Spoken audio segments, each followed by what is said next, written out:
3, 2, 1, Mark. All right, so now we are officially on roll. Everything we say will be held against us, and the Animation Anteaters is sponsored by Raid Shadow Legends. Shh. Have you played AFK Arena? Our Animation Anteaters is also sponsored by AFK Arena. Okay, welcome everyone to the Animation Anteaters ZotCon panel. We're here today to discuss a range of topics such as how we feel about animation, how we feel about the animation industry, some of our favorite animations, and the process of animation for all of you guys who are curious about how we as a college club animate on top of being students. I'm Lillian, I'm the webmaster of Animation Anteaters, so I take care of the website. I am Henry Nguyen, the director of Animation Anteaters, the de facto president.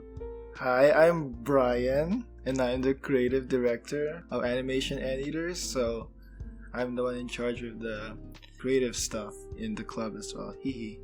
My name is Elijah Veray. I'm the executive producer with Animation Anteaters, and I'm just a big fan of the art in general.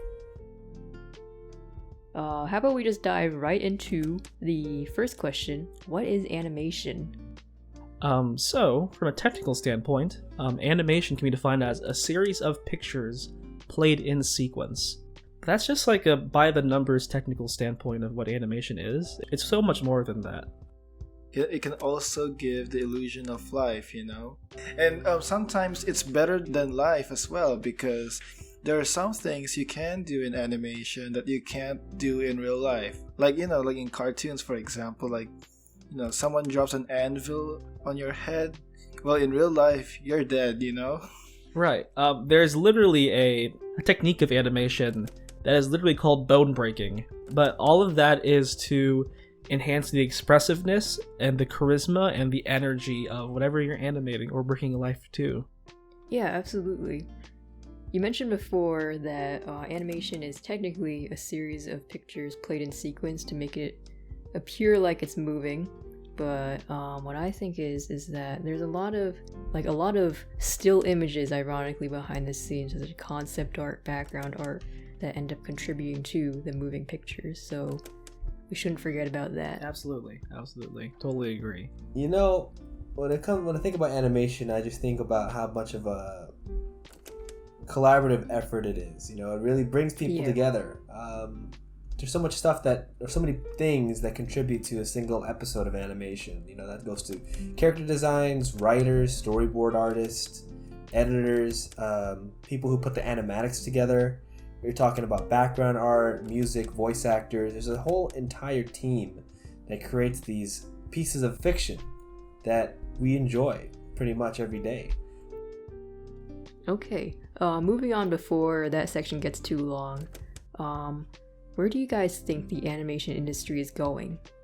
Well, I think that in terms of just the industry in general, here we have a strong blurring line between Western animation and what most people call anime from typically Japan. We're seeing lots of animation done by not just by animation studios, but also by people all over the globe. Because of how fast technology is and accessible technology is nowadays, artists are able to produce studio quality work from the comfort of their own home. Yeah, I was also about to mention, back in the day, traditional hand-drawn animation, it was all painted on cells, very, very messy, very tedious, painted on plastic with acrylic. Not everyone has access to those materials, nor can they afford that much paint and paper.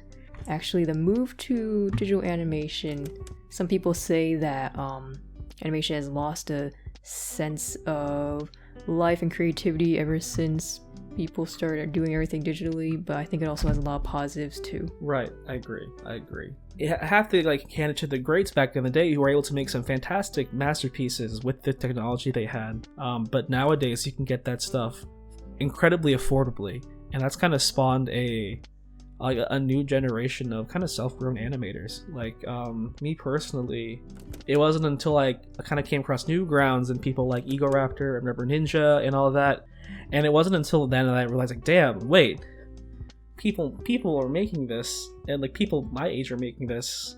Like, why can't I make this? And it wasn't until I hit the indie scene that those wires crossed together. Of course. It's definitely something interesting that I'm noticing, especially when it comes to more or less freelance work. It's especially during a pandemic. The animation industry hasn't been affected too much. They're still producing as much as they can, and from what I've seen, it's never been stronger. Moving on to the next question, what are some of our favorite animations? Personally, I really enjoyed Isaacin that came out January this year. We here at Animation Anteaters, we really enjoyed that anime because it was very meta to be watching anime about an animation club as an animation club. Yeah, no, it also helped that we had access to the Campus Village Theater, so it was almost like a very special viewing.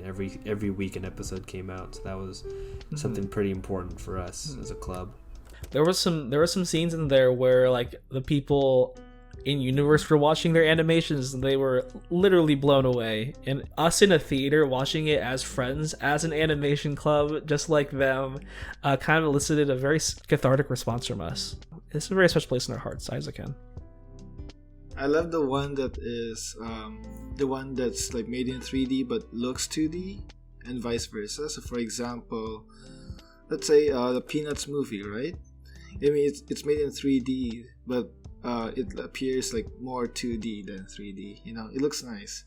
And also the Spider-Man Into the Spider-Verse, and also the vice versa. So Clouds, right?